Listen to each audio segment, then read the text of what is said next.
Senhoras e senhores, estamos chegando com mais um episódio do nosso Podlex, o podcast 100% jurídico, sem juridiquês, sempre levando conteúdo jurídico para a nossa sociedade. Esse é o nosso grande objetivo.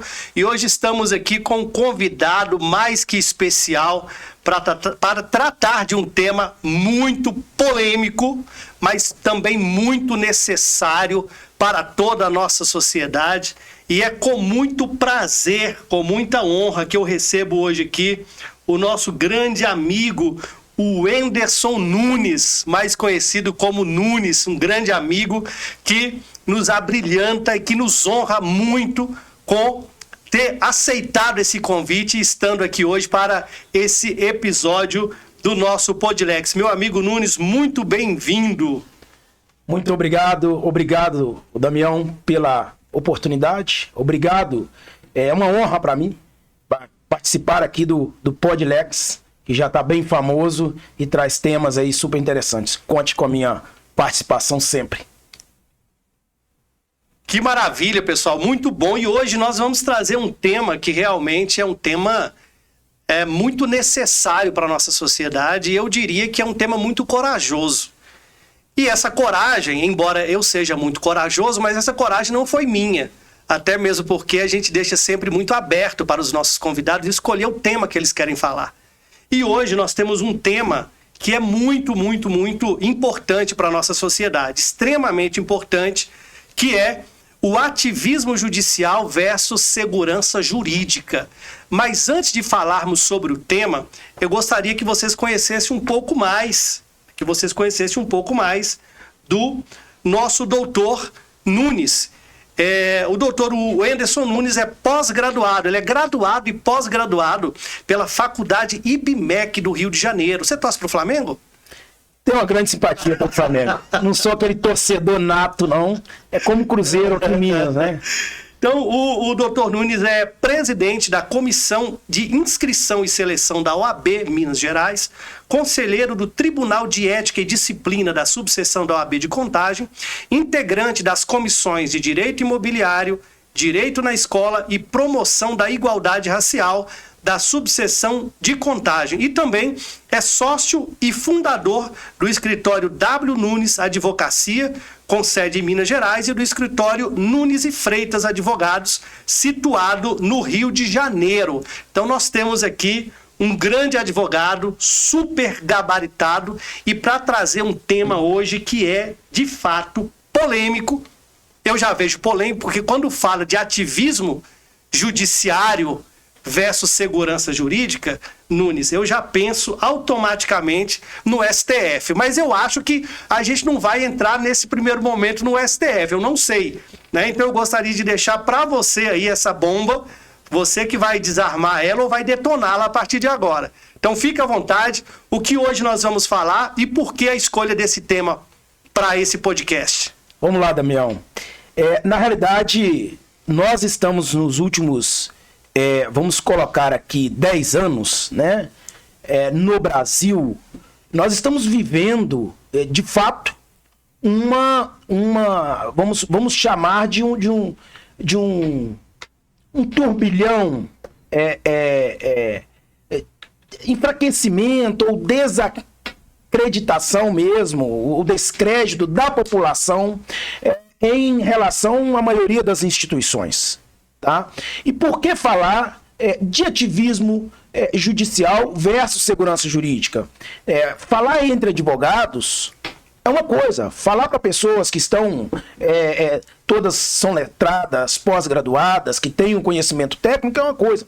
Agora, falar para a população por que surgem determinadas decisões judiciais que invadem de uma certa maneira, uma determinada competência, seja do executivo, seja do legislativo, por que decisões judiciais, na maioria das vezes, partindo de uma corte, não podem ser mais discutidas, a gente vai ter que fazer aí um regresso lá na história, em 1988, e observar com muita tranquilidade, com muita prudência e sabedoria, a Constituição. E é por esse foco que a gente vai aqui iniciar a nossa conversa sobre como que está essa questão do ativismo judicial e a questão da segurança jurídica. Então, vamos conversar em miúdos aqui para que os nossos seguidores, os seguidores da página, na realidade, entendam por que nós estamos, a que ponto nós chegamos e como que nós estamos, como que vamos continuar avançando, né? O que precisamos melhorar em relação a isso? Como que está o Poder Judiciário? Está na mesma altura? Com a mesma observância dos outros poderes? Está havendo usurpação de competência ou não? É por esse caminho. Então, como você brincou aí, que vai deixar a bomba comigo, no sentido de que falar hoje na Suprema Corte, ou seja, no STF, ou no STJ, ou em outros tribunais superiores, como, por exemplo, o STM, que é o Superior Tribunal Militar, ou também falar próprio na Justiça Trabalhista, que é o TST, a gente não é que a gente precisa de coragem, a gente precisa de pessoas, de advogados, e mesmo que não sejam advogados, cada vez mais discutindo e entendendo, compreendendo um pouco, para a gente não ficar naquele oceano de pseudo-conhecedores, de pseudo-técnicos, de pseudo-cientistas políticos, porque hoje quase a população inteira é cientista político. Né? Debatem sobre tudo, colocam tudo, e nós, infelizmente, algo que é irrefreável, não volta mais, não é nosso tema, mas nós vamos colocar que a tecnologia está aí a serviço. Mas, por exemplo, a inteligência artificial, hoje todo mundo entra lá e busca a resposta e fala, você concorda comigo? Sim. Quais são os poderes? Qual a competência do STF? É o que der, o que o robô buscar e trazer, a pessoa já fala com um determinado conhecimento que não foi estudado, um conhecimento que ela pegou ali, é o fast food, né, da tecnologia de oferecer. Então, esse é o nosso caminho. Doutor Nunes, quando a gente fala em ativismo judicial, não tem como, pelo menos para mim, não ligar essa expressão direto a questões políticas. E, para mim, quando se trata de questões políticas, e não no sentido original da polis, do que seja política, de fato, que pelo menos o que deveria ser política, mas eu acho que política se tornou algo que, quando a gente fala de política, a gente já pensa na coisa suja. A gente já pensa na corrupção, a gente já pensa naquilo que só favorece um lado, só favorece aqueles que são seus pares ou aqueles que são adeptos de uma mesma ideologia. A pergunta que eu queria te fazer, ou que eu quero te fazer é o seguinte: na história do Brasil, esse ativismo político dentro das instituições, sobretudo aquelas do Poder Judiciário, sempre ocorreram ao longo da história, ou isso está mais acentuado hoje em dia? Vamos lá, Damião. É importante que a gente compreenda que o ativismo judicial, ele não é algo peculiar ao Brasil. É muito importante que a gente compreenda que nós estamos, estamos no Brasil, mas permeado por vários países, nós somos mais de 200 nações, todas elas têm o seu sistema político, têm o seu sistema do judiciário, mas nós devemos entender o seguinte: no nosso país, a partir de quando esse ativismo judicial passou a ser mais proeminente, mais, vamos colocar assim, coercitivo, no sentido de que eu vou decidir, embora fosse a sua competência, eu preciso me intrometer. Na palavra mesmo, o significado de intervir, né? De falar, vou te frear. Nós temos isso, Damião, com muito mais relevo, com muito mais identidade a partir de 1988, momento em que surgiu a Constituição Federal, né, a nova Constituição Federal, a mais esperada, porque havíamos saído de um regime militar, onde diversos, pelo menos abusos, autoritarismos, tenham sido constatados na época, né? talvez um excesso da outra parte, colocou muita sede na população de se construir um Estado mais presente, um Estado mais humano, um Estado que desse maior dignidade. E aí, nesse momento, a gente tem que entender, isso é até eu estou fazendo um parâmetro aqui, um contraponto, é que a Constituição, ela surgiu como um elefante, como se fosse um Deus para a salvação de todos os males. E talvez nesse momento a gente tenha gigantado o Estado para além do que talvez fosse o necessário. Porque hoje a gente encontra um Estado muito insuficiente naquilo que prometeu em 88. E por isso a gente tem hoje a destruição, muitas das vezes, né? Não estou falando que se é genérico, mas pontualmente pode haver destruições de empresas, de pessoas, até de vidas, em prol de algo maior. Então, assim, isso é importantíssimo. Hoje eu poderia aqui ser até um pouco invertendo os polos aqui, de fazer uma pergunta. Você sabe qual que é o país com o maior ativismo jurídico do mundo e que está revendo as suas posições? O país que tem mais ativismo judicial atualmente e que passou agora, de um tempo para cá, a rever e repensar a sua posição perante a democracia. Eu confesso que não sei qual é o Pois país. é. Nós estamos aqui coladinhos. Nós somos um dos maiores parceiros, que é os Estados Unidos. E agora vem os Estados Unidos. Os Estados Unidos começa a repensar esse ativismo judicial, ponderar as decisões e ver até onde ele pode ir, em detrimento de não destruir outros poderes ou de não usurpar determinadas competências, porque senão ele frustra, ele viola a própria Constituição, que foi colocado como carta magna como superior, sabe? E eu vou te ser sincero, Damião, pelo menos no Brasil e países vizinhos, nós temos um problema seríssimo. Nós temos uma precariedade de líderes e gestores. Líderes e gestores, sejam eles políticos, sejam eles do poder judiciário, executivo ou legislativo, que tenham sabedoria, prudência, empatia, para tomar as decisões sem envaidecer com o poder. E eu chamo de pseudo-poder. Porque quando você está com a caneta, você diz: eu mandei, eu determinei, eu comandei. E em nome do Estado, a gente comete atrocidades. A gente atropela a Constituição, a gente atropela Código Penal, Código de Processo Penal, Código Civil.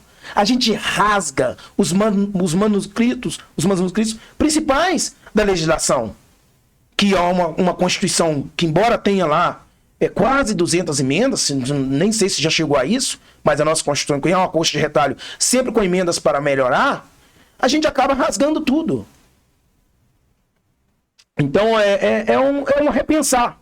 O ativismo do judiciário que nós estamos tratando aqui, ele compromete a segurança jurídica?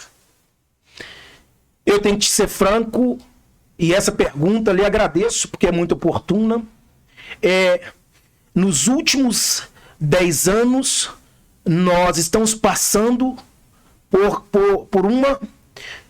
eu vou dizer aqui que nós não estamos numa democracia perfeita, tá, Damião? Não existe ainda no mundo uma democracia perfeita. Tanto é que a gente o tempo todo estamos falando de democracia.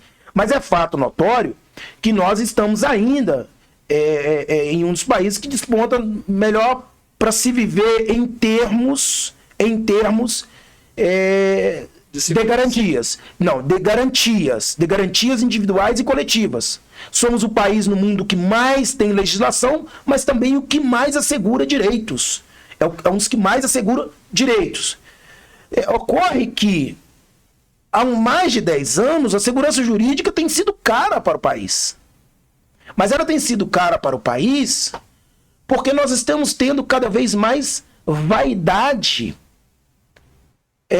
pessoas vaidosas no poder, pessoas que, independentemente de qualquer previsão legal, ele acaba dizendo, olha, minha equipe, a gente faz isso e isso.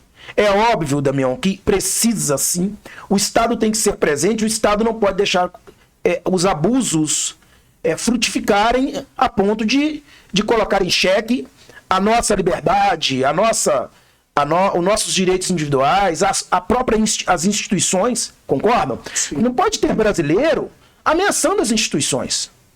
Você não pode ter, por exemplo, 1, 2, 3, 10, 100 cidadãos dizendo que determinada instituição não deveria existir ou determinada e atacar. Né? Eu não vou entrar aqui em detalhes sobre determinados eventos, mas o problema é que hoje estão se punindo falas como se fossem crimes concretos. A nossa liberdade de expressão ela tem sido cada vez mais limitada em detrimento de proteção de um Estado e sabendo que o Estado existe para o seu constituinte, para o seu cidadão. Então, em detrimento de proteção da democracia, a gente passou a acatar decisões que não respeitam a democracia, que não respeitam a liberdade. Nós estamos com diversos líderes, diversos membros do Poder Judiciário, também do Poder Legislativo, também do Poder Executivo, brigando entre si quem manda mais. Quem tem mais razão? Quem tem mais competência? Quem tem mais poder? E enquanto a gente tem esse núcleo de conflito, né? É como se você tivesse um vulcão em ebulição dentro de um local que você fala, caramba, quem está sendo prejudicado nesta guerra toda? Está faltando visão sobre isso, ô Damião. Está faltando esses, vamos dizer aqui, membros que tomam as decisões, essas pessoas que foram nomeadas, que têm poderes sob delegação ou que a elas foram confiada, creditada a confiança ideal para que a democracia avançasse, está faltando, de fato, nessas pessoas um pouco mais de consciência e de conhecimento sobre o que é democracia. E quanto vale a liberdade? E quanto vale a propriedade? Então, o Brasil tem ficado hoje, cada vez mais, né, óbvio, e tem ficado no foco e na mira de grandes debates, de grandes discussões, e com um grande retardo no seu desenvolvimento social, econômico, em virtude desse pânico, o pânico entre as instituições. E quando eu falo entre as instituições, eu posso já aqui reduzir entre os poderes legislativo, executivo e judiciário. E é fato notório, Damião, você como advogado, eu como advogado, e a população em si, nós como cidadãos, antes de sermos advogados, não tem determinado momento em que você não se coloca e fala, caramba, quanto desânimo, quanta frustração, quanta inquietude em relação ao Brasil. Você já se colocou nessa situação? Sim. E um momento disso é que você tem empresários internacionais, empresas multinacionais não investindo no Brasil e não colocando aqui seu capital, com receio da insegurança jurídica. Insegurança jurídica que diz assim, pode vir uma decisão do Poder Judiciário, e aqui eu não vou citar STF, STJ. Esse ponto é muito importante, Nunes, só para aproveitando esse gancho, para você esclarecer para as pessoas o que seria essa insegurança jurídica exatamente nessa sua fala que você vai fazer. Ótimo. Porque nós temos pessoas que não são do direito, só para elas entenderem o que seria essa insegurança jurídica e o que é também o ativismo no Poder Judiciário. Nessa sua fala. Ótimo. Vou colocar para você de uma forma em linhas rasas, num resumo. A segurança jurídica, ela está em relação a direitos que estão previstos em nossa legislação. Nós podemos colocar desde o direito ao consumidor, né, da nossa lei que fala dos princípios básicos lá, da segurança do consumidor, até, por exemplo, a sua propriedade, o domínio do seu bem. A segurança jurídica quanto direitos adquiridos, tá? A segurança jurídica em relação àquilo que é seu ou aquilo que a Constituição Federal lhe garantiu no artigo 5º, a liberdade de escolha, a livre associação, a liberdade de expressão. Eu estou dizendo aqui, por exemplo, três direitos que são considerados universais quase que no mundo. Essa liberdade de expressão, essa livre associação. Você pode associar a quem você quiser. Mas você acha que a liberdade de expressão ela é absoluta ou não? Não, se eu falasse com você que a liberdade de expressão fosse absoluta, ou que eu posso falar o que quiser, posso manifestar da forma como eu quiser, eu também estaria otorgando ao cidadão poder absoluto para fazer o que quiser, para falar o que quiser. Eu acredito muito que a liberdade de expressão ela tem que vir atrelada com responsabilidade, com respeito, com moralidade, com transparência, com ética. Não dá para a gente falar de liberdade de expressão ao ponto que você possa emitir qualquer tipo de, seja até de verbalização ou de falar, qualquer coisa que coloque em xeque, como eu disse, as próprias instituições no Brasil, né? E que fira direito de outras pessoas também, né? É isso aí. Se você não respeita, quando eu falo liberdade de expressão, ela é absoluta, é como se eu falar com você, o direito à vida, ele é absoluto? O direito à vida, ele é absoluto ou há em determinada circunstância, uma relativização em direito à vida? Sim. E eu vou te dizer, se o direito à vida fosse tão absoluto, não seria possível a legítima defesa, por exemplo. A legítima defesa, a atuação da segurança pública nas comunidades, para refrear o tráfico. Então, assim, nós temos que tomar cuidado, porque esses direitos, quando a gente fala, por exemplo, da segurança jurídica, nós vamos colocar aqui benefícios previdenciários, por exemplo. Tá? Nós vamos colocar aqui esse benefício de assistência ao idoso, que chama-se de LOAS. Vamos colocar aposentadoria por invalidez, vamos colocar aposentadoria por tempo de contribuição, que mudou a legislação e tudo. Mas vamos colocar o direito à saúde. Tudo isso é questão de segurança jurídica.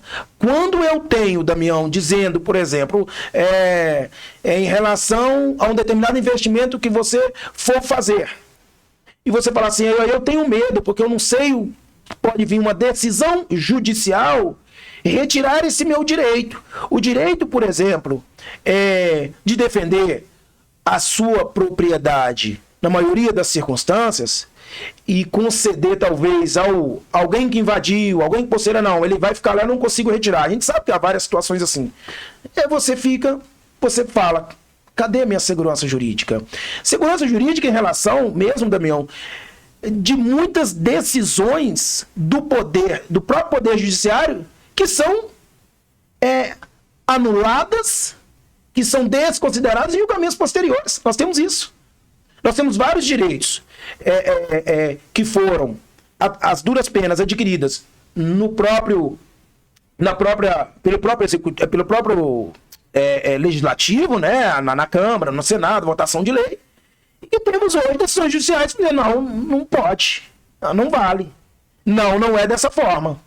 Então, é como se para algumas determinadas situações aquela lei ela tivesse validade, mas para outras, dependendo do contexto, ela simplesmente tem uma decisão que desclassifica a eficácia dessa lei. Perfeito. Isso seria uma insegurança jurídica. Isso é uma insegurança jurídica. Nós poderíamos, assim, para nós que somos advogados, obviamente, e você conhece, nós poderíamos trazer aqui vários exemplos. Nós poderíamos falar aqui da correção sobre a questão do FGTS, que as pessoas deixaram lá e que aquilo foi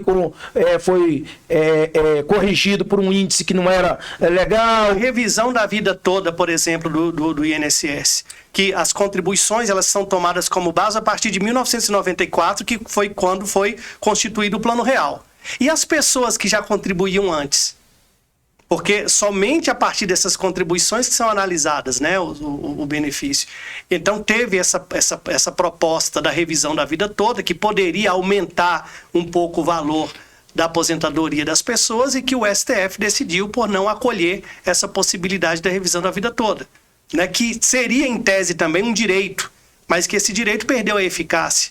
Então algo que parece ser muito óbvio, um direito que parece ser muito óbvio, ele acaba se perdendo. E isso, acredito que seja uma das causas da insegurança jurídica, sim ou não? É isso, perfeitamente. Nós vamos falar a insegurança jurídica, o próprio nome diz insegurança, não tenho segurança. Jurídica, o termo, vem de legislação, de legalidade. Quando ele fala de insegurança jurídica, ele diz o seguinte: olha, eu não posso confiar piamente na legislação brasileira posta, votada, isso, aquilo, porque pode, em determinadas situações, essa própria lei ser anulada, ser modificada. E amanhã eu me prejudicar com relação a isso. E não só o fato de ser modificada. Isso é muito complicado, Nunes, para o cidadão, isso é muito ruim. Você viver num país que você não tem segurança jurídica. Aquilo que você achava que era um direito absoluto, ele passa a ser relativo.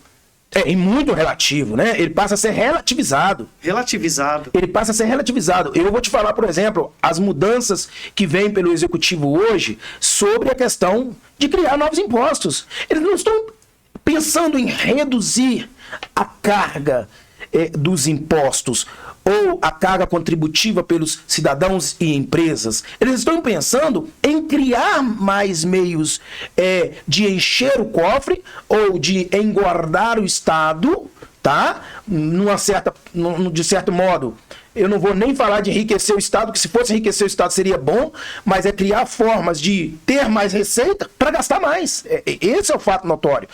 E aí você vai lá, vamos voltar com o IOF, vamos colocar agora IOF sobre determinadas operações financeiras ou determinados papéis. Isso faz com que grandes empresas internacionais de fomento, até startups, bancos, quaisquer empresas do mercado financeiro, deixe de vir para o Brasil, porque ele fala: caramba, calma aí, eu vou pagar mais imposto, a minha operação não vai valer a pena, eu quero empregar, eu vou gerar tantos de emprego. Então nós temos, Damião, nesse ponto da segurança jurídica, abordando isso, nós temos uma questão muito sensível e cara ao país. A questão da insegurança jurídica é que a confiabilidade no país, né, ou o risco Brasil se tornou absurdo. Eu vou para o Brasil, eu faço isso. Até pessoas, até cidadãos, empreendedores de dentro do país. Por exemplo, o tema 125 do TST, que é uma das minhas áreas de atuação, que é o direito do trabalho, que modificou a questão da estabilidade provisória do empregado que ele adoece. Né, que é uma doença ou acidente do trabalho. Antes, somente a partir do 15º dia que o empregado estava de atestado é que ele passaria a receber pelo INSS. E passando a receber pelo INSS, ele tinha direito a uma estabilidade provisória. Ou seja, ele só poderia ser dispensado da empresa após 12 meses do seu retorno previdenciário. Isso. Né? E agora, com o tema 125 do TST, a partir do primeiro dia que o empregado tiver de atestado em relação a um acidente do trabalho, ele já tem direito à estabilidade. Então, isso sim, é certo ou é errado? Eu não quero discutir o mérito. A questão é, para o empregador, isso é complicado. Porque ele já deixa de ter aí esse subsídio aí de pelo menos 15 dias que o empregado poderia estar afastado e ele poderia voltar normalmente. e o empregador não teria que ficar por 12 meses sendo obrigado a permanecer com o empregado que às vezes nem estava mais dando um bom rendimento por conta dessa nova lei, desse novo entendimento, desse novo tema que foi decidido pelo TST. Então isso, de fato, na minha visão, causa essa insegurança também.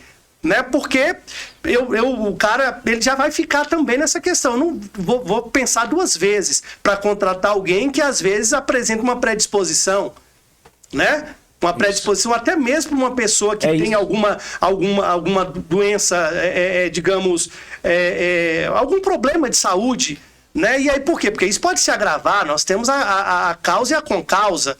Né? Ou seja, a pessoa que já apresenta algum problema de saúde, ela pode se agravar em virtude do trabalho. Né? Então, tudo isso, a meu ver, traz essa insegurança e é algo realmente que a gente precisa trazer para a discussão. Né? E aí é importante colocar, Damião, por que a gente fala da segurança jurídica e por que a segurança jurídica ela é estremecida, e a gente vai falar aqui da palavra de novo, ativismo judicial. A palavra ativismo vem de atividade, tá? De interferência, na realidade, para que todos entendam, se meter. É a judicialização de determinadas situações que deveriam ficar ao crivo do executivo ou somente do legislativo, são judicializadas. Como judicializadas? Através de processos. O judiciário passa a intrometer, vamos falar aqui não a palavra intrometer, mas ele é provocado, né? Em regra deveria ser provocado, né? Em regra, eu não posso nem falar provocado. Em regra deveria ser. Eu não posso nem falar provocado. Esse é o ponto mais interessante dessa conversa, porque em alguns casos nem há provocação do judiciário. Nem há provocação. Porque o judiciário já está mandando investigar, já está inclusive incentivando, dando dicas de como que o Ministério Público deve redigir a sua denúncia. Isso. Inclusive ali, né? E depois esse próprio judiciário recebe a denúncia, em alguns casos, e faz o julgamento. Então a palavra de provocar e essa questão de nós falarmos do ativismo judicial, para que todos entendam, o que ocorre, Damião? O ativismo judicial é isso. Por que ele causa insegurança jurídica? E agora nós vamos partir aqui, vamos falar, nós estamos num debate, num diálogo muito gostoso aqui e livre. Agora vai começar a ficar interessante esse negócio, tá, Nunes? Porque eu vi que agora você começou a ficar mais à vontade. Porque, veja, olha só, nós temos uma questão aqui, vamos partir para o campo da liberdade. Eu, como advogado hoje, e como cidadão, não dá para separar as duas coisas. Eu não tenho como ser advogado, eu sou cidadão. Sim. E tenho minha profissão. Mas é fato que eu tenho medo de falar determinadas coisas. Claro, receio. Eu tenho duas filhinhas. Eu tenho a Sofia, de 8 anos, e tenho a Valentina, de 2 anos. São duas pessoas que dependem exclusivamente de mim e a minha esposa. Né? Lá são 3 pessoas. Eu não posso mais, dentro do que me garante a Constituição Federal, sobre a questão da liberdade de expressão, nem fazer determinados comentários para criticar uma decisão de determinada pessoa. De um determinado magistrado, de uma determinada personalidade, um determinado líder ou gestor. Por que eu não posso criticar? Por que eu não posso fazer determinadas colocações? O Anderson é curto e direto. Na sua concepção, nós estamos vivendo no Brasil uma ditadura da toga? Isso não é de hoje. Nós estamos vivendo uma fase que já é mais ou menos decenal, ou seja, uma década, de uma ditadura do poder judiciário. E eu, como advogado, vou dizer que é verdade, porque até para o advogado é difícil. É difícil. difícil. O advogado tem sofrido nas audiências e que se deixa isso muito claro aqui. Né? Vai chegar um momento, se as coisas continuarem acontecendo da forma que elas estão acontecendo no Brasil, que a gente vai ter realmente que tomar uma posição, e uma posição de forma firme. Sim. Porque senão nós vamos nos acovardar diante de tudo que está acontecendo nesse Brasil. né? Então, assim, nós advogados, a gente sofre na ponta, nas pequenas audiências trabalhistas, nas pequenas audiências de divórcio, nas pequenas audiências que nós temos de outras áreas, da forma que alguns juízes se comportam completamente de forma desrespeitosa com a advocacia. Agora, isso se dá por quê? Porque nós temos também um STF que alguns dos seus membros também não respeitam a advocacia. E isso vem de cima para baixo. Efeito dominó. Efeito dominó. Ou estou errado, o Anderson? Está por favor. Totalmente correto. É o efeito cascata. É porque, veja, nós estamos agora no julgamento lá que está sendo presidido, por exemplo, por ministro Alexandre de Moraes. Não sou eu falando... Olha, esse nome é complicado. Você fala esse nome. Não, mas ele é um dos nossos... Você acha que eu devo cortar essa parte do podcast? Não, de maneira alguma. E Alexandre de Moraes, o ministro Alexandre de Moraes, vai compreender ao meu poder de crítica e de fala. Mas é fato notório que vários criminalistas, eu estou falando de grandes advogados, de grandes colegas neste Brasil afora, grandes escritores, poderia dizer alguns aqui, mas não vou torná-los públicos, porque eles já têm as suas críticas lá nos seus canais. Tá? O Nelson Nery Júnior, eu adoro o Nelson Nery Júnior, um grande doutrinador, e ele de fato fala, muitos outros. O Código de Processo Penal foi rasgado em algumas páginas, na maioria de seus artigos, sobre a forma de condução de uma oitiva de testemunhas, sabe? Nós temos um monte de coisa. O processo penal em si, eu não sou criminalista, sabe, ô Damião? Mas é fato que nós precisamos ficar atentos. Agora, quem é por mim ou por você? Quem é por nós? Quem é por nós? Essa pergunta é num país onde as decisões judiciais tornaram-se irrecorríveis. Por que irrecorríveis? Porque se ela nasce no próprio STF, tudo você vai recorrer no próprio STF. Não tem pra quem Como recorrer. É que reforma, pô, Damião? Não tem pra onde recorrer. E recorrer. outra coisa, Damião, uma coisa muito que e a gente tem que ser claro, a nossa liberdade a todo instante ela está no epicentro ali, a todo momento, qualquer um de nós pode ser preso. Qualquer um, eu estou te falando que é o seguinte, hoje nós falamos de segurança jurídica, a gente está falando do ativismo judicial, porque qualquer coisa, a situação já se tornou judicializada. Ou seja, nós não falamos do ativismo judicial direto ainda, né? Mas então, nós já estamos falando do poder judiciário. E o que seria esse ativismo judicial propriamente dito? É o comportamento do judiciário frente a demandas que sequer deveriam ser judicializadas. Ou situações que foram judicializadas que, na realidade, deveriam ser respeitadas as competências. Isso não tem nada a ver com favorecimento a partidos políticos. Nada. Nós aqui não estamos discutindo partido. Até porque, se você me perguntar, ô, doutor Nunes, se você tem algum partido político, eu vou te dizer, não, eu sou pelo Brasil do desenvolvimento. Mas eu tô falando com relação ao judiciário. Então, muitas dessas decisões, quando a gente fala em ativismo, nós não estamos falando também em decisões judiciais que visam favorecer um lado ou um grupo político. Aí é que tá. No ativismo judicial, quando você tem o ativismo judicial, infelizmente, para um lado ou para o outro, ele irá favorecer mais. Então, nós temos decisões... Isso é correto? Não é correto. Nós temos um judiciário o poder judiciário. São os três poderes: judiciário, legislativo e executivo, ô Damião. Nós temos esses poderes que devem ser harmônicos entre si, cada qual com a sua competência, com a sua área de atuação. É o chamado peso e contrapeso, os freios. Tá me entendendo? Então, o que não pode acontecer, por exemplo, é um decreto presidencial de competência privativa previsto na Constituição Federal ser destruído, aniquilado, nulo, desquilado. Em virtude do Poder Judiciário, você dependendo do Poder Judiciário, dizer, não, você não. E aí, mas nesse caso você está se referindo exatamente à anistia que foi dado, ao perdão judicial que foi dado a um certo deputado que depois foi derrubado pelo STF, é isso? Também, não só dele, mas também leis, por exemplo, que são votadas que são votadas, que percorrem ali o seu escrutínio, o seu caminho correto dos procedimentos legislativos das casas, da casa iniciativa, da casa lá deliberativa, tudo certinho.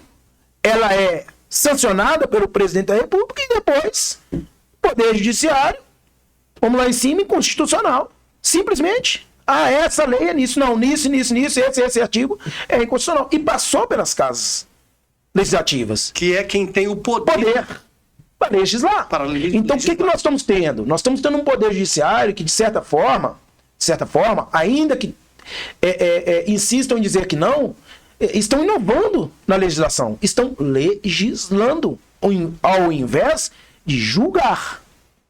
Nós estamos tendo um poder judiciário e de todo modo, óbvio, a gente tem que fazer aqui a meia-culpa, no sentido de que, você fala do ativismo judicial, então ele é ruim? Não, o ativismo judicial é prudente, controlado, razoável, ele é importantíssimo, em detrimento de determinadas atitudes e determinadas condutas do próprio, talvez, legislativo ou executivo, que possam, de fato, ferir direitos. É lógico que o Poder Judiciário ele tem que, em determinadas circunstâncias, dizer, olha, não é bom, não é por esse caminho, mas eu não posso ter um Poder Judiciário que seja o absoluto em tudo, em que tudo é Poder Judiciário. Damião, com muita tranquilidade, quem decide hoje as coisas no Brasil? O STF. Acabou. Então você respondeu. Mas aí eu vou te fazer uma pergunta. Qual é a influência da política partidária nas decisões do STF hoje? Nós temos com muita, vamos dizer assim, robustez, decisões judiciais que estão seriamente favorecendo a atual gestão política do Brasil. Simples. Você nem precisa dizer atual gestão. Nós estamos tendo hoje decisões do STF, que não estou dizendo que todos os membros concordam, porque muitas vezes lá não são unânimes, mas nós estamos tendo hoje uma Suprema Corte, e aqui é lógico, não empregar, o STF é o STF, é a Suprema Corte, o guardião da Constituição. Mas nós estamos falando de um guardião da Constituição ou um violador dos dispositivos constitucionais? Caramba! Nós estamos falando de quem guarda a Constituição ou quem diz, eu interpreto a Constituição como eu quiser, eu decido como eu bem quiser. Nós estamos falando de um Código de Processo Penal, um Código Penal, uma legislação civil, onde deve ser vista, obedecida e aplicada? Ou nós estamos dizendo, não, aqui no STF depende do contexto, depende da situação. E eu estou falando isso, Damião, porque, por exemplo, quem fala hoje no STJ? Não, quem fala hoje no STJ? Com a assunção do palco pelo STF, que hoje todo mundo só fala o STF. Você vai parar em qualquer rodinha, em qualquer local que você for, desde o agricultor mais humilde deste país, aquele que a gente diz semi-analfabeto ou analfabeto. Se você falar com ele, você sabe quem, e falar nomes de ministro, talvez você vai falar de todos, mas se você falar do Alexandre Moraes, o cara vai falar na hora, sei quem é. Esse é o ponto. Mais um ponto. Por que esse ministro especificamente detém tanto poder, o Anderson? Por que esse ministro se tornou essa personagem, ou essa persona tão importante quando nós temos uma Suprema Corte que tem 11 ministros? Por que essa figura se tornou essa pessoa tão decisiva e com tanto poder? Eu acho assim, eu fiz uma colocação num grupo, nós temos um grupo, eu por acaso estou lá e eu coloco eles sempre arquivados. E esse grupo chama Democracia. Tá? O que ocorre? Eu fiz algumas colocações, eu sou muito prudente nisso, tá? Eu vou te fazer algumas colocações que, ao mesmo tempo, você também vai compreender. Eu penso que o ministro Alexandre de Moraes, né, ele tem lá os seus motivos, as suas decisões, que quem somos nós para tentar compreender. Porque determinadas decisões se tornam até incompreensíveis. Então não tem como. Não tem. O que ocorre, Damião? Isso vem fruto, e eu vou te falar aqui com muita... Não sei se você vai concordar comigo, mas vem fruto de duas coisas. Nós tivemos falhas na gestão anterior do país, em que instituições, de fato, não é que elas foram atacadas, mas elas foram contraditadas. E eu te falei aqui no início de nossa conversa, ou pelo menos talvez até antes da gravação, sobre a questão da vaidade. Gestores e líderes que estão vaidosos no poder, a questão do pseudo-poder, eu mando, eu determino, eu faço isso e aquilo outro. Ah, mas está previsto, não me interessa. Direito de fala? Não tem. Ah, mas está previsto aqui no Código, está aqui no Processo Civil, está aqui no... Ah, não. Sustentação oral? Não. Aqui sou eu. Vai ser dessa forma, assim. Nós estamos tendo essa vaidade. E essa vaidade se exacerbou demais da conta, mas demais da conta, numa das instituições principais, que é o Poder Judiciário. Tá? Então, o Alexandre Ministro de Moraes, o ministro Alexandre de Moraes, ele, é fato que foi sim, é lógico, ainda odiado, de certa maneira, que eu estou falando odiado, por uma parcela da sociedade, pelo senso comum, seja por advogado, seja... Não estou falando de um ódio do Nunes, nunca. Eu não estou aqui... Quem sou eu para falar, odeio determinado... Eu estou falando de condutas em que acaba traindo isso, e para o senso comum acaba vendo. Então, o que acontece? O que aconteceu? E tem que ser muito corajoso, viu, Nunes, para se colocar e se expressar como você está se expressando hoje. Primeiro porque a gente sabe que existem lados políticos e, infelizmente, a política acaba influenciando muito nisso.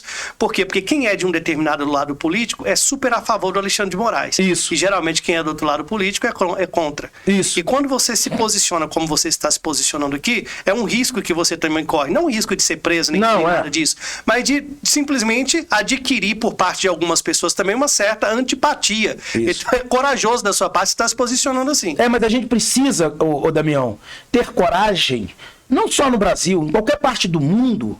É lógico que eu estou no Brasil, então eu tenho que falar do meu país, eu estou aqui. E quando eu falo com você sobre alguns receios, que a gente tem família, isso e outro, é um receio natural de qualquer pessoa. Mas é fato que a gente tem que ter coragem para falar a verdade, ser transparente. Quando eu falo, por exemplo, do ministro, o senhor Alexandre de Moraes, em determinadas decisões que muitas pessoas não concordam, determinadas atitudes e condutas, é porque de fato tem condutas que ele tem tomado que são previstas no Código de Processo Penal e estão sendo violadas. Sim. Sabe?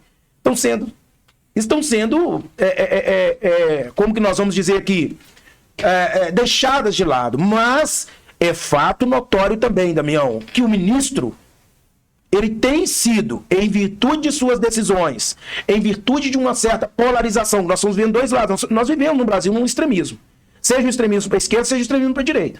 Dificilmente você está encontrando pessoa centro-direita, pessoa que está ali, gente, vamos ser prudentes. E eu falei num grupo de democracia, falei assim, assim como o ministro Alexandre de Moraes sofre as suas perseguições, e é verdade, em virtude de suas decisões, em virtude de seu presidente, em virtude de estar lá como relator de um processo importantíssimo sobre essa questão agora do 8 de janeiro, mas tivemos lá atrás a questão da Lava Jato, que para mim foi uma das maiores decepções, a questão da Lava Jato virou poeira. Ela teve uma grande coisa de subir o nível do país em questão de confiança e agora, com a derrubada, acabou tudo. Mas é fato que ele tem sofrido as suas perseguições em certa parte, mas quem ousa também, automaticamente, falar algo contra, tem também sofrido. Então nós temos os dois lados. Nós tivemos uma gestão anterior no país que não teve muito espaço para atuar.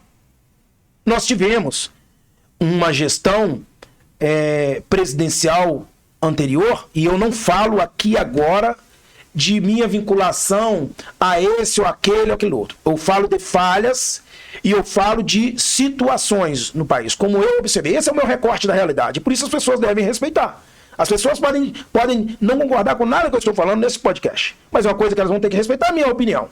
Infelizmente, isso não está sendo respeitado no país. Não. Você não pode colocar mais seu ponto de vista, Damião. Você não consegue mais sentar numa mesa redonda, porque quem está na mesa redonda com você, se ele ocupar determinada posição, ele vai dizer, ó, não concordo. Ele poderia dizer, eu não concordo não, mas você está no direito de fala, você pode falar. E nós estamos perdendo cada vez mais esse direito sagrado de expressão, de fala. Está sendo aniquilado dia após dia.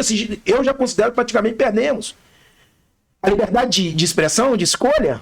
Você não pode ir aqui ou ali, ou falar isto ou aquilo, com responsabilidade, com respeito, com prudência. Porque você pode ser punido. Se ocupar um cargo público e talvez estivesse gravando esse podcast, talvez eu não pudesse falar tantas coisas que eu estou falando. Não poderia. Bom, poderia até... Depende muito. Mas ia te trazer consequências. Consequências. Então, assim, eu estou dizendo o seguinte, é óbvio, Damião, vamos colocar lá, por exemplo, o fato do senhor ministro Alexandre de Moraes, quando estava viajando com sua família, ser, né, alvejado, ser aquela coisa. Não existe, isso é, desculpa, mas atacar você, autoridade... vai dar um soco, vai dar um tapa, vai jogar as coisas? Me desculpe, isso aí tá transferindo a coisa para pessoa física. Sim. Você acha que... Não. O que o Alexandre de Moraes sofre também lá nos locais... Agora, isso está sendo à toa? E não é só eu, não vou justificar aqui que ele tem que sofrer perseguição e tudo, mas eu tenho que dizer que o espaço para gestão no Brasil, essa coisa acirrou demais. Os meios de comunicação, e eu posso dizer aqui com muita tranquilidade, principalmente a rede televisiva Globo, ela massacrou a gestão do Brasil anterior. Como ela havia massacrado a anterior, a gestão da direita também. Então, o que a gente tem? A gente tem aqui as polarizações, mas nós temos muito sobre essa questão que nós estamos falando hoje do ativismo judicial, que é essa intromissão do judiciário em todas as áreas, em todos os assuntos, em todos os lugares, dizendo eu tomo a decisão final é minha, quem bate o martelo sou eu determino. Você pode até votar na lei aí, você pode até implementar, você pode até colocar a anistia aí do 8 de janeiro, pode votar, mas ela vai ser inconstitucional. Ela vem por STF, que eu sou o guardião da Constituição. Agora, até que ponto eu sou o guardião da Constituição? Até que ponto o STF... E antecipam decisões, né? Antecipam decisões. Que deveria ser abordada somente no momento processual. Por exemplo, é isso aí. Então, por exemplo, quando eu falei com você em relação aos Estados Unidos, que era assim, talvez ainda seja, né? Mas agora está repensando o seu modus operandi em relação ao ativismo judicial, é por isso. O abalo da credibilidade do povo, da população, tá? Dos cidadãos em relação às instituições.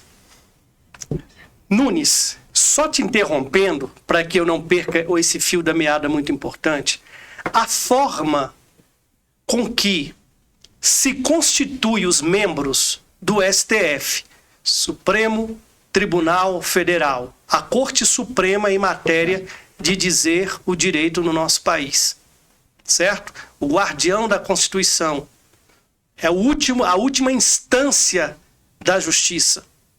Quando essa última instância da justiça, a instituição das mais poderosas ou a mais poderosa em se tratando de direito no nosso país, quando a forma com que ela é constituída, ou seja, por indicações, isso favorece a situação jurídica de insegurança que nós vivemos hoje no Brasil, não só hoje, mas há muito tempo. Essa forma de constituição do STF, através de indicações, ela favorece de alguma forma esse ativismo judicial de forma tão exacerbada? Favorece. Ela favorece, mas eu vou te dizer, não é algo peculiar ao Brasil. Ok. Só que nós estamos no Brasil. Então não adianta eu trazer aqui nós a estamos falando Suécia. de Brasil. Nós estamos falando do Brasil, mas é só para dizer que nós temos essa identidade, a mesma identidade em outros países. Antes de você responder isso, deixa eu só dar mais uma apimentada. Digamos, doutor Nunes, que eu fosse o presidente da República e eu tivesse que fazer... e eu sou de um determinado partido político. E eu tivesse que fazer a indicação de um ministro do STF. E eu tenho o Nunes. Um cara que eu já conheço, que os meus pares já me indicaram que é uma pessoa que tem conhecimento jurídico. E eu te falo, esse Nunes seria escolhido por mim, presidente, somente por sua capacidade técnica, eu iria buscar outros atributos que pudessem ser favoráveis à bandeira que eu defendo. O que você acha? Eu vou te responder com muita tranquilidade. Damião, quando a gente, e as pessoas têm a moda de acreditar de uma forma, tem a mania de acreditar de uma forma muito ingênua, pura, na questão da imparcialidade. A imparcialidade judicial, ela não existe totalmente. Ela não é uma imparcialidade tão limpa. Triste ouvir isso. É muito triste ouvir isso, mas eu estou te dizendo que o ser humano ele é feito de experiências. O ser humano é um ser humano. Ele carrega... Será que nós vamos ser presos? Não é para tanto, mas talvez nós sejamos convidados a prestar algum esclarecimento. Mas para preso não, porque prender duas pessoas batalhadoras e... Apesar que tem muito... Eu acho que não. Mas eu acho o seguinte, o que ocorre? Você carrega consigo suas experiências, você carrega consigo a sua crença, os seus valores, a sua moralidade... E também a sua empatia por determinados líderes, por determinados gestores, por determinadas pessoas. Sim. E é óbvio que em determinados momentos isso favorece. E eu não estou falando apenas de STF, agora nós temos que ser sinceros. Nós não vamos falar só de STF. Não, tem mais. Vamos ser sinceros, vamos falar aqui também que os tribunais regionais e estaduais, ou seja, justiça estadual e justiça federal, são por indicação. Tem uma lista que nomeia, tem tudo, mas você não tem um concurso, não tem nada. Pra cá até que ainda tem menos em si. Mas quem aprova um desembargador, por exemplo, é o governador. Ele passa por uma lista ali, tem 3. Quem que eu escolho? A lógica é a lista... E essa é a minha pergunta. Você acha que isso favorece a questão do ativismo? Favorece a questão do ativismo. Por que favorece a questão do ativismo? Porque existe algo que ninguém vai conseguir matar, por mais que a pessoa chegue e jure de pé junto. A questão da gratidão, a questão de talvez falar, olha... como é que eu atuo contra alguém que me deu o seu voto de confiança, que acreditou em mim e me colocou nisso aqui? Me colocou no poder. Me colocou em algo que é inamovível. É inafastável. Vitalício. E aí, a gente começa a pensar, meu Deus, eu poderia ter, de fato, um verdadeiro guardião da Constituição, conforme é previsto. Poderíamos acreditar com mais força. O que eu falo é isso. Poderíamos acreditar com mais força. Damião, mais uma vez, nós temos situações em que, às vezes, como eu disse para você, há situações que, infelizmente, hoje está todo mundo conhecendo tudo. Então, há situações mesmo que a população ou os meios, núcleos, estão dissipando notícias falsas. Nós temos que falar disso, tá, Damião? Isso é muito importante. Há muitos fakes, há muitos fake news. Há muitos fake news.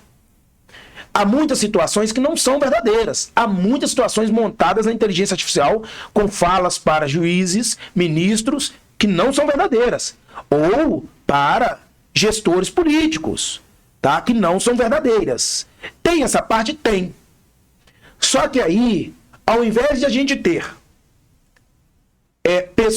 esses líderes capacitados para, neste momento em que são talvez atacados por uma fake news, decidir de uma maneira plena, sábia, técnica, nós temos, infelizmente, a vingança.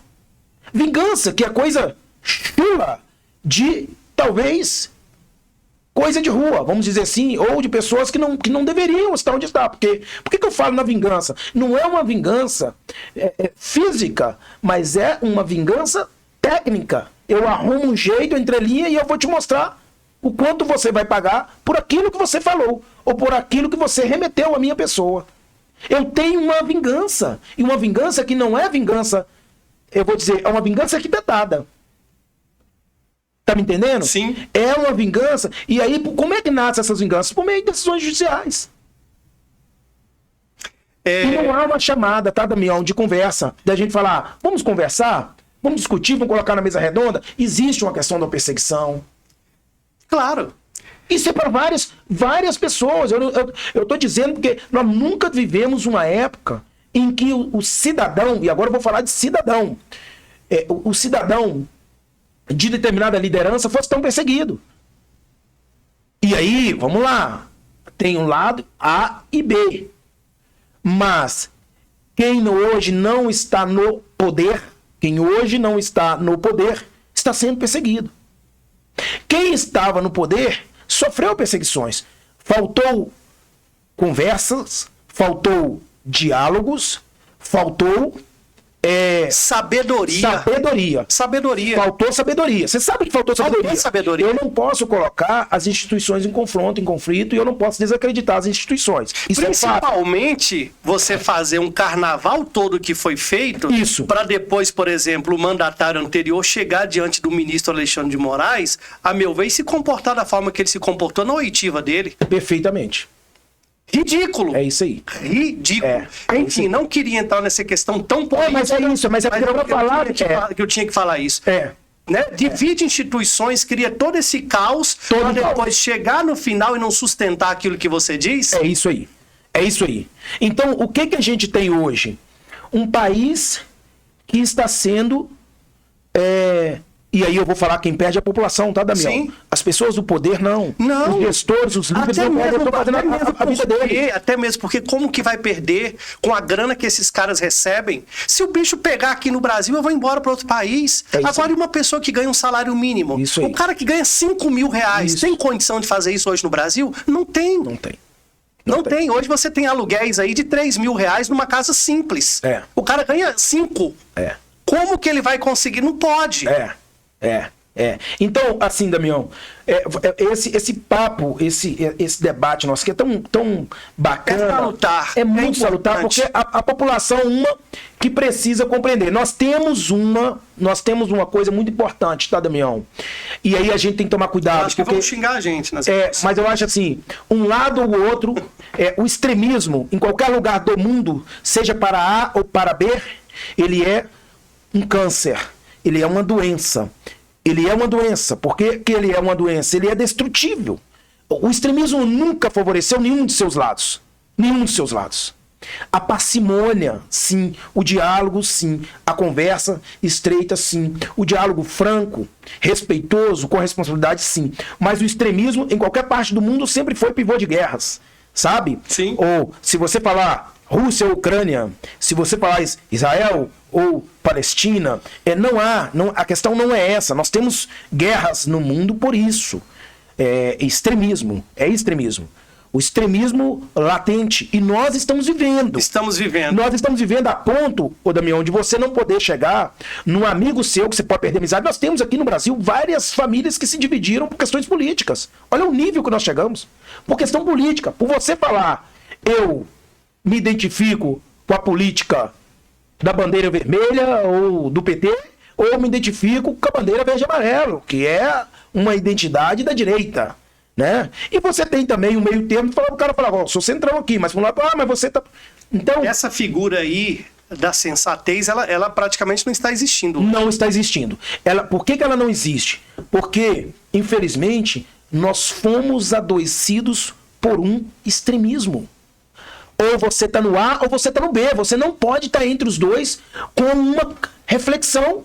O que nós estamos fazendo aqui, que é algo saudável, que é algo vamos dizer assim, de uma contribuição máxima, até para quem nos ouve e está seguindo a sua página lá, mas é dizer o seguinte, olha, tome cuidado, ó, não é isto totalmente, não é isto totalmente. Mas vamos dizer o seguinte, aqui não tem o meio termo, o problema é que não tem o meio termo.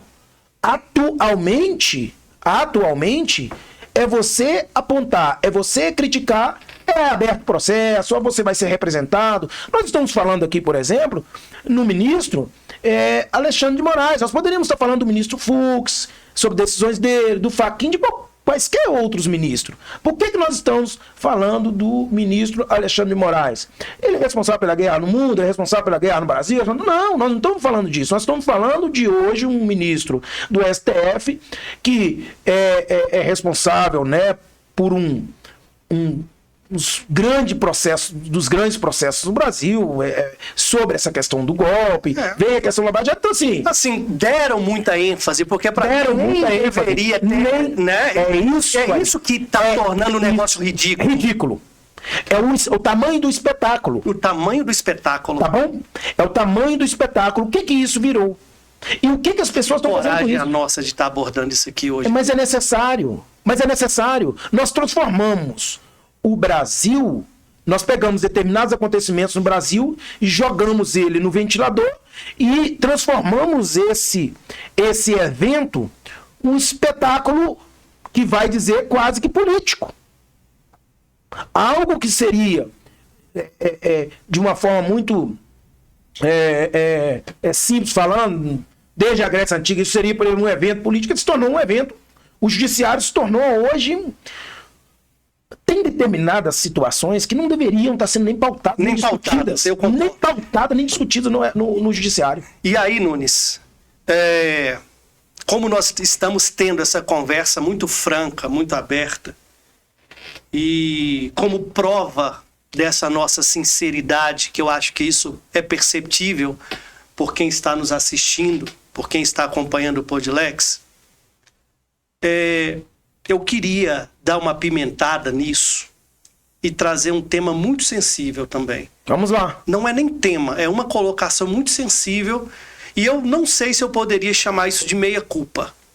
Mas vamos colocar dessa forma para não nos tirar de todo dessa situação. Isso, tirar a nossa responsabilidade. Nossa responsabilidade, exatamente.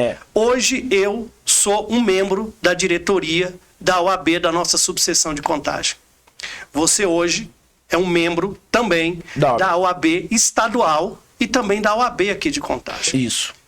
Nós estamos falando de ativismo no Poder Judiciário. Estamos falando de uma verdadeira ditadura da toga, que, ao nosso entender, existe sim em várias partes do Brasil. É unânime? A meu ver, não. Não. Porque tem muitos juízes sensatos, sábios, humanos e, principalmente, verdadeiros guardiões da nossa Constituição. Isso. Né? Só que a questão é, qual é a parcela de omissão que a Ordem dos Advogados do Brasil tem diante de toda essa situação que acontece hoje no Brasil? Damião, respira antes, tá? Pode ficar tranquilo. Deixa eu te falar. Sobre a OAB em si, aqui eu vou com muita tranquilidade. Não é por ser advogado, mas também por ser, obviamente. Mas... a OAB, eu admiro muito a OAB, eu acredito que, desde lá de diretas já, eu acredito que a OAB hoje, como instituição, ainda é uma, se você falar em qualquer conselho regional, qualquer conselho nacional... das mais respeitadas. Das mais respeitadas do Brasil. Das mais respeitadas no Brasil. Sim.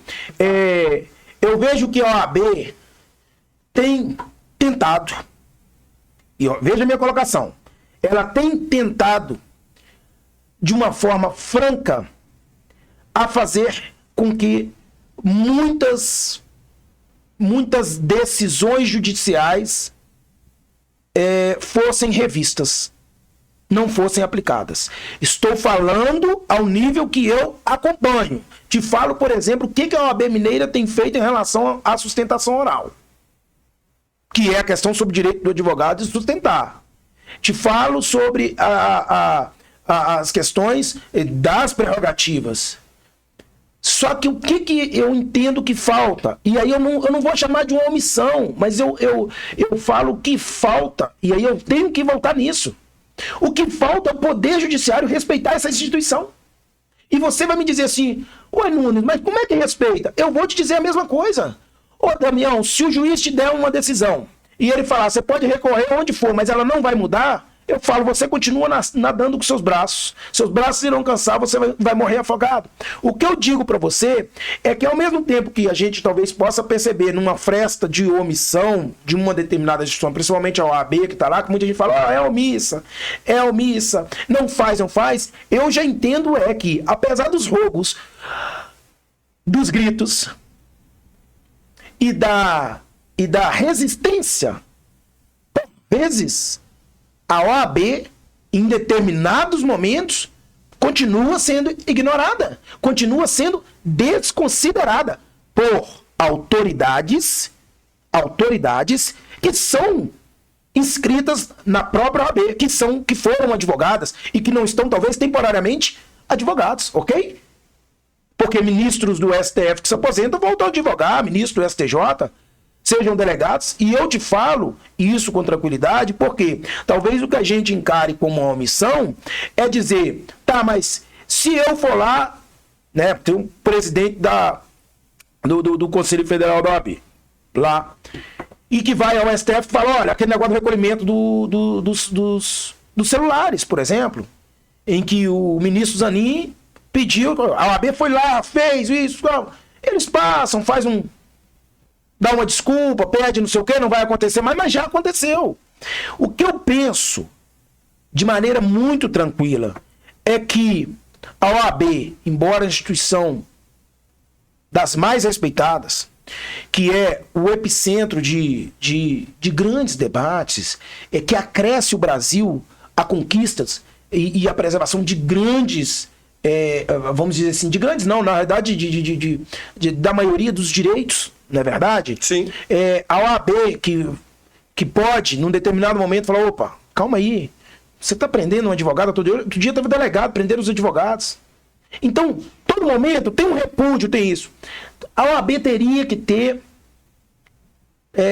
que ser respeitada no tamanho de sua grandeza. Porque querem a OAB como palco, querem a OAB como apoio, querem a OAB como participante, como engrenagem no processo, mas não querem a OAB tomando decisões. Não querem a OAB, por vezes, vamos dizer assim, se intrometendo. E não é possível que você tenha uma democracia afastada, tá? Da instituição da OAB, por exemplo. Não tem. Eu acho que um dos que mais vigia, de certo modo, nós somos advogados, sabemos Sim. disso. Então, por exemplo, hoje, você, advogado, você sabe como que é o sistema. Então, nós temos que voltar de novo. Nós temos algo que a OAB e, lógico, os advogados atacando a todo momento há mais de 20 anos, que é essa questão desse poder supremo, desse poder desmedido, dessa exacerbação, esse exagero das decisões judiciais, que decidem como quer, fazem como quer, iniciam, desconsideram, não fala, não prova, não dá espaço para se fazer a instrução probatória, né, que é de provas, e decidem. E eu acho que muitas das vezes, né, esse é o meu recorte, mais uma vez, é de que a OAB, por vezes, ela é ignorada e vem insistindo, relutando, e vem tentando cada vez defender o seu espaço, porque não quer espaço maior. Porque não é buscar maior espaço, mais do que o que é devido, mas é entender o seguinte, como eu vou dizer de novo, respeita a nossa instituição, respeita os nossos direitos, respeita esta lei 8.906, que garante e tem os deveres e obrigações de advogados, respeita nossas prerrogativas. O Poder Judiciário, respeita, essa questão não é sua. O Poder Judiciário, não é dessa forma. Poder Judiciário, olha aí, com tecnicidade, não com amadorismo, não com partidarismo. Sabe? Às vezes eu tenho uma impressão, Nunes, e eu não sei se essa impressão ela é correta, mas que boa parte do Poder Judiciário, boa parte, não estou falando de unanimidade, não dispensa esse respeito à advocacia. E por que você acha que isso acontece? Mais uma vez, nós vamos dizer, sem medo de errar, o pseudo-poder e a classificação como superiores. A classificação como se estivessem acima. Eu não vou muito longe. Pega o Ministério Público e põe do lado do advogado. Onde o advogado senta, onde o promotor senta, onde o defensor está, onde o juiz está. Quais estão na mesma linha, no mesmo assento, no mesmo tratamento, na mesma igualdade de condições? É isso que eu falo. Há uma certa...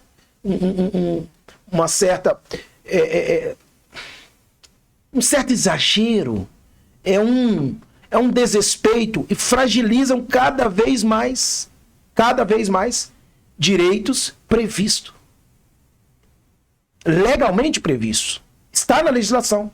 Agora, isso não acontece apenas com os advogados, tá? Você imagina que se a advocacia sofre com isso, você imagina o resto. Imagine aí o saldo remanescente de cidadãos de outras instituições. Estão omissas? Não tem nem direito de fala. Se a advocacia ainda tem um pouco de fala, se a OAB garante ainda a sua entrada franca em alguns, ou sei lá, em todos os lugares neste país, para falar, para debater, ainda que não seja aceito, você imagina o resto. É ainda ela que está tentando fazer com que esta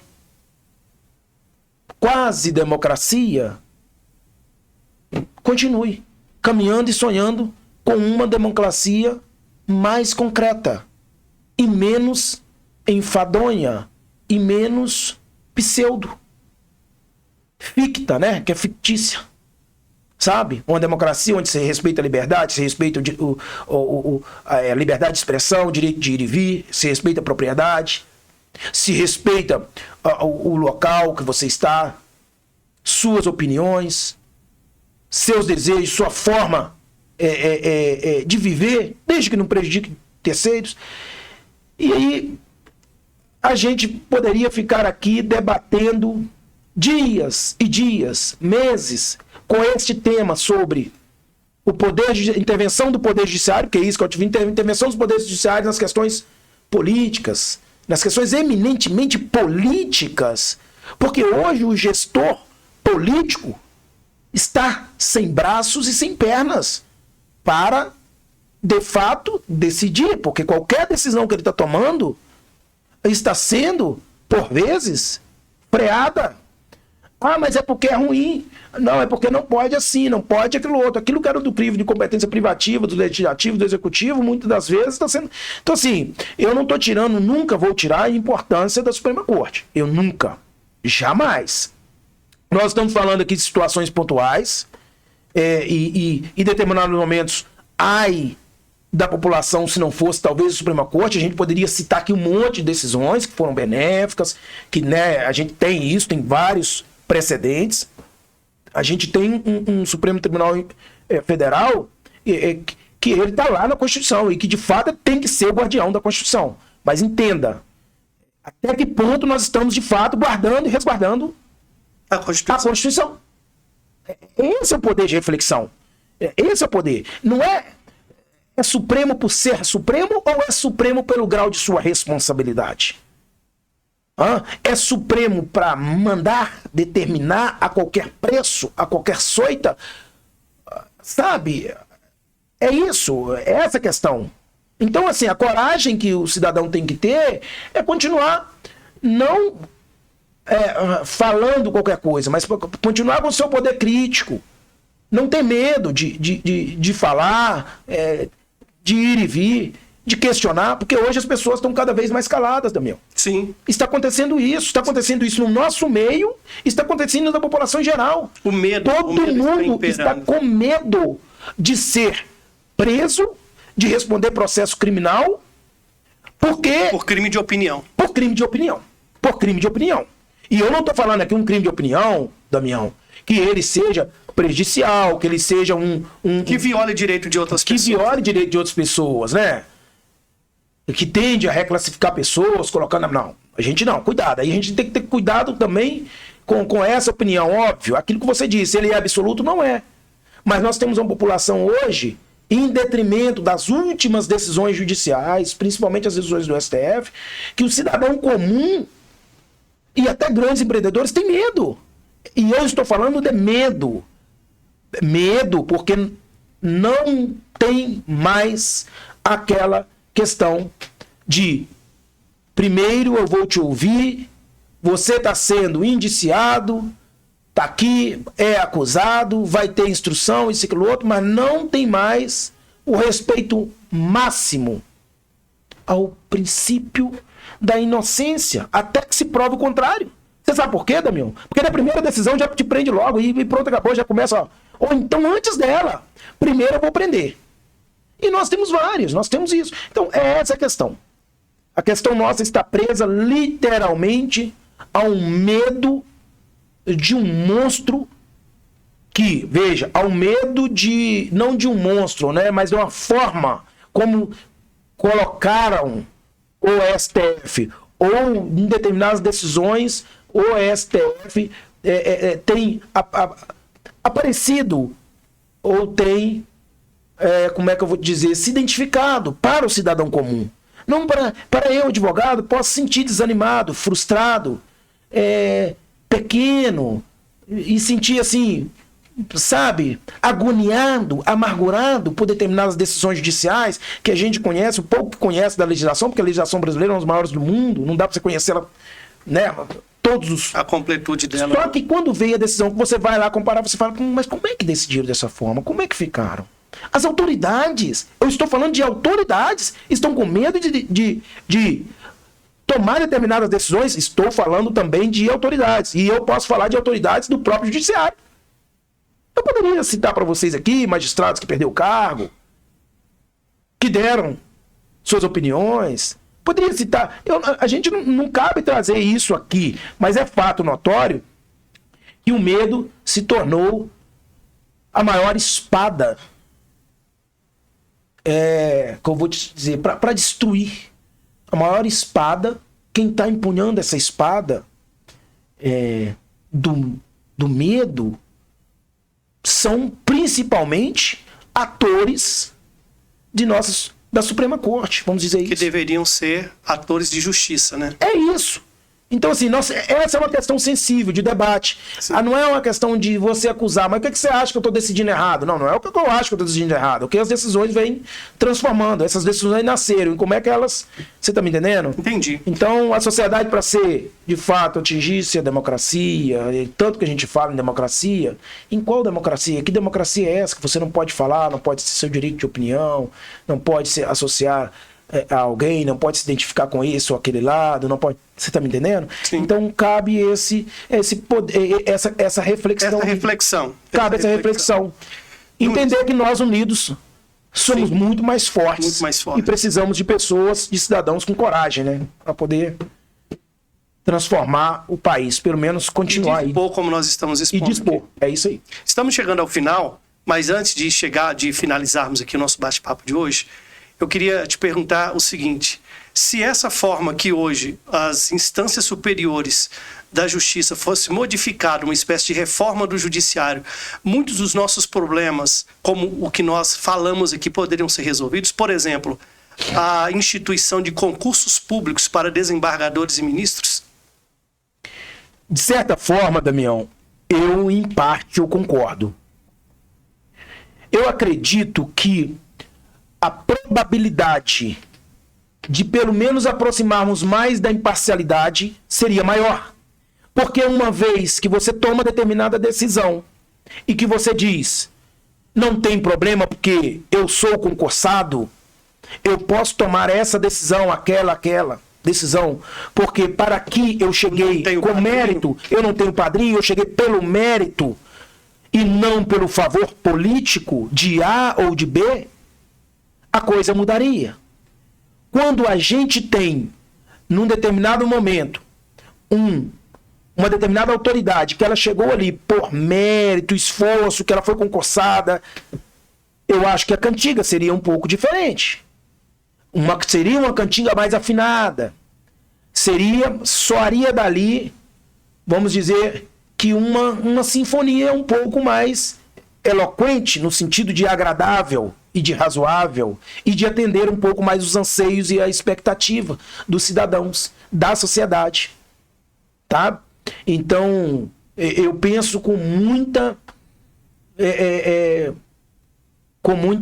profundidade que a questão da indicação, do apadrinhamento e dessa prerrogativa do presidente da República, do governador, em nomear magistrados para a Suprema Corte, para os tribunais.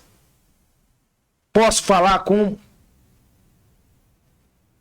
assim, uma parcial certeza que isso contamina o nosso processo decisório.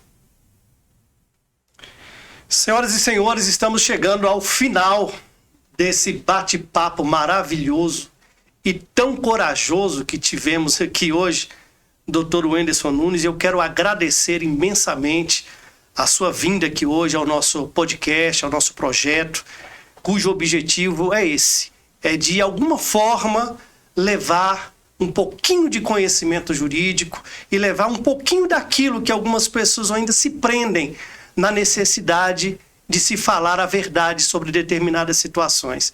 E é por isso que a gente trabalha sempre com tanta liberdade ao falar. A gente sabe que quando a gente se expõe, a gente paga um preço. Esse preço às vezes é alto, porque a gente agrada, mas a gente também desagrada. Então, nós estamos aqui com muita coragem e eu quero agradecer e parabenizá-lo também pela coragem de ter vindo, de ter escolhido um tema tão polêmico, tão complexo, mas que você teve muita nobreza, muita maestria para destrinchar cada um dos pontos que você se propôs falar aqui hoje. Muito obrigado e a palavra está com você para as suas considerações finais. Damião, eu quero aqui agradecer o Podlex, agradecer a sua nobreza, a sua empatia com a minha pessoa, de convidar para esse bate-papo. Confesso que estou lisonjeado, muito honrado, e quando você fala em coragem, a gente tem que entender e compreender que a vida ela é passageira e que a gente não veio aqui para ser visto, a gente veio aqui para deixar um legado. E legado é diferente de currículo. Legado é diferente simplesmente de ocupar espaço. Legado está, na realidade, ligado à contribuição, à realização, à utilidade. O que eu estou fazendo para a minha sociedade melhorar? Se eu quero um país melhor, o país do futuro é o país de hoje, porque o amanhã será o presente. Então, o que se tem que fazer é agora. As pessoas têm que perder o medo, as pessoas têm que falar e se expressar e reivindicar e exigir respeito, exigir observância da Constituição. Se não for para seguir a Constituição, que rasgue a Carta Magna, que desconsidere e que ela não fique valendo apenas de uma maneira contextual, de uma maneira ainda pontual.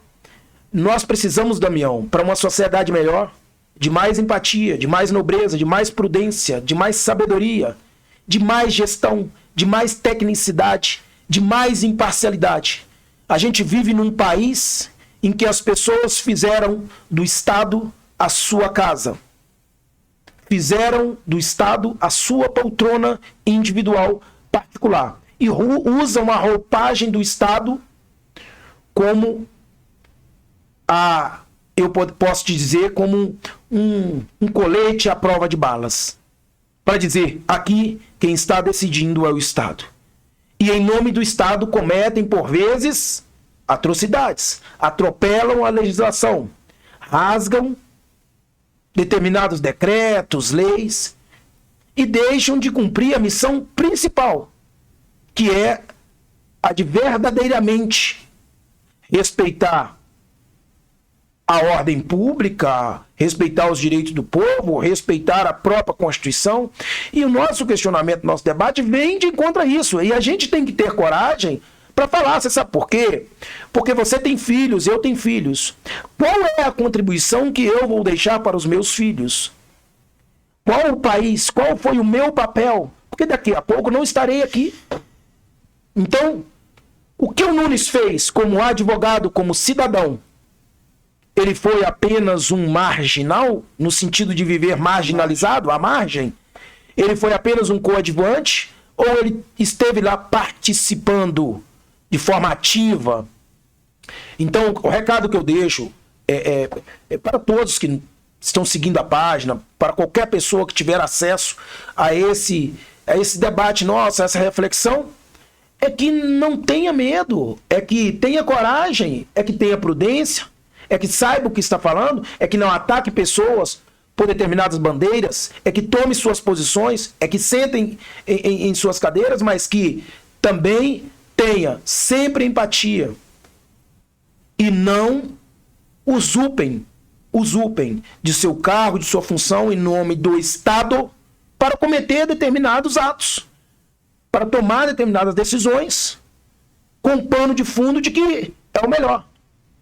Sabe? Sim. Então a gente tem que, para proteger a democracia, não requer apenas um currículo, requer muito mais que isso, requer capacidade de liderar, de conversar, de dialogar e de respeitar as demais instituições, respeitar principalmente, Damião, mais uma vez, o povo. Porque no entardecer do dia, quem sofre são os mais menosprezados. É aquela população que não tem acesso total a determinados serviços, não tem entrada franca nas instituições por si só. E é isso. Então, é o meu recado, agradecendo aqui de forma efusiva seu convite. Me sinto muito honrado. Espero ter aí contribuído de alguma forma para uma reflexão mais profunda de todos em relação a qual país eu quero para mim e para os meus filhos. Muito obrigado. Deixei aqui para o finalzinho para pedir para você que ainda não é inscrito no nosso canal, se inscreva, @PodLexOficial. Você que já está assistindo aí pelo YouTube, só você clicar aí no se inscrever e ativar também o sininho, tá? E você também pode nos seguir lá no Instagram, que é também @PodLexOficial. Obrigado pela sua audiência, obrigado por estar sempre presente aqui, acompanhando os nossos debates, acompanhando o Podlex. A cada um de vocês aí, de quase 500 seguidores lá no YouTube e mais de 1000 seguidores lá no Instagram. No Instagram, 1000 seguidores, no YouTube nós já temos quase 500 inscritos. Então o nosso agradecimento, parece que não é tanta gente, porque a gente ouve se falar de milhões de seguidores, mas se tratando de um projeto mais regionalizado aqui em Contagem, e a gente sabe do tamanho disso. Então, o nosso muito obrigado e continue com a gente, que muito em breve teremos outros grandes advogados tratando de outros assuntos também muito interessantes. Fiquem com Deus, muito obrigado. Nunes, mais uma vez, eu muito obrigado, viu? Muito obrigado. Muito obrigado, eu. Tchau, gente. Fiquem com Deus. Até a próxima. Obrigado.